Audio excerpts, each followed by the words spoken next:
আসসালামু আলাইকুম। সবাই কেমন আছেন? আশা করি সবাই খুব খুব খুব ভালো আছেন। যাই হোক, আমি একটু আজকে গরুর মাংস রান্না করেছিলাম। কিন্তু এই গরুর মাংস রান্না করতে যেয়ে কম হলো আমি ৭ বার গ্যাস অন করেছি, অফ করেছি। হ্যাঁ, সেটারও তো কারণ আছে, অবশ্যই বলবো। আমার এই ৩ মিনিট ১০ সেকেন্ডের ভিডিও যদি কারো দেখার ধৈর্য না থাকে, তাহলে আপনার জন্য আর কিছুই করার নেই আমার। আপনি চলে যেতে পারেন। আপনার জন্য এই পৃথিবী বড়ই কঠিন হয়ে যাবে। আমি ৩ মিনিট এই ১০ সেকেন্ডের ভিডিও ৩ ঘন্টায় মেক করেছি।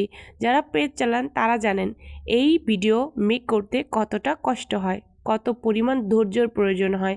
আর আপনি ৩ মিনিট ১০ সেকেন্ড ভিডিওটা দেখতে পারবেন না? না দেখলে সমস্যা নাই। যদি দেখেন লাইক কমেন্ট করে যাবেন। তো যাই হোক, যেই কথা সেই কাজ। চলে আসলাম গরুর মাংসর কাহিনী শোনাতে। এই গরুর মাংস রান্না করতে যেয়ে আমার অফিস থেকে কম হলো ৭ থেকে ৮ বার ফোন আসছে। আমি গ্যাস অন করেছি, অফ করেছি, অন করেছি, অফ করেছি। কী আর করার? চাকরিজীবী করি, চাকরিজীবী তো মহিলা। এই চাকরিজীবী মহিলাদের অনেক কষ্ট। আমরা সারা মাস অপেক্ষা করি আমরা কবে বেতন পাবো। কবে বেতন পেলে আমরা ভালো মন্দ বাজার করব আর ভালো মন্দ কিছু খাবো। কিন্তু সেটার হয় কই দেখেন, সারা মাস কষ্ট করে আমরা বেতন পেয়েছি, বাজার করেছি, অথচ রান্না করার সময় আমরা ঠিকই গ্যাসটা ১০০ বার অন করি, অফ করি। আমাদের কোনো ছুটি নাই। হ্যাঁ, রান্না খাওয়ারও তো কোনো ছুটি নাই। রান্না তো খেতেই হবে, রান্না তো করতেই হবে, করেই তো আমাদের খেতে হবে, তাই না? আমরা তো আর ইচ্ছে করলে গ্যাসটা অফ করে রাখতে পারি না। তো আমাদের যে কথা সে কাজ করতেই হবে, কিছু করার নাই।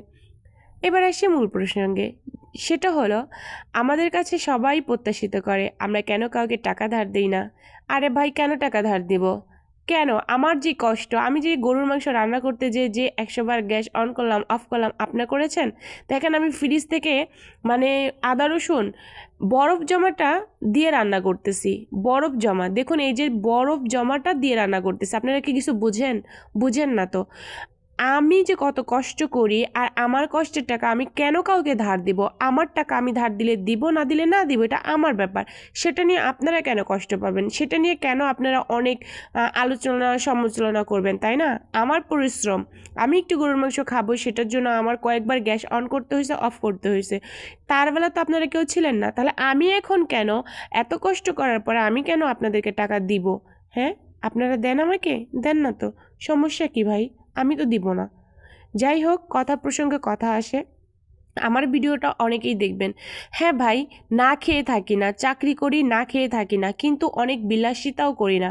একটা মাসে বেতন পাই, সেটাকে আমি ৩ ভাগ করি। হ্যাঁ, প্রথম ভাগটা হচ্ছে আমার সাংসারিক খরচ, দ্বিতীয় ভাগটা হচ্ছে আমার জমা, ফান্ডে জমা, আর তৃতীয় ভাগটা হচ্ছে আমার শ্বশুর শাশুড়ি বা বাবা মা থাকলে বা হাত খরচ। হ্যাঁ, এনাফ। তো এত কিছুর বিনিময়ে আমার জিনিস আমি আপনাকে না দিলে আপনি কেন কষ্ট পান? হ্যাঁ, আবার এলাকায় বইলা বেড়ান অমুকের মেয়ের কাছে টাকা ধার চাইলাম, দিল না। এলাকায় এগুলো ছড়াই বেড়ান। কেন ভাই? আমার কাছে টাকা চাইছেন, দেই নাই, আপনার কি মান সম্মান কমে না? খারাপ লোক।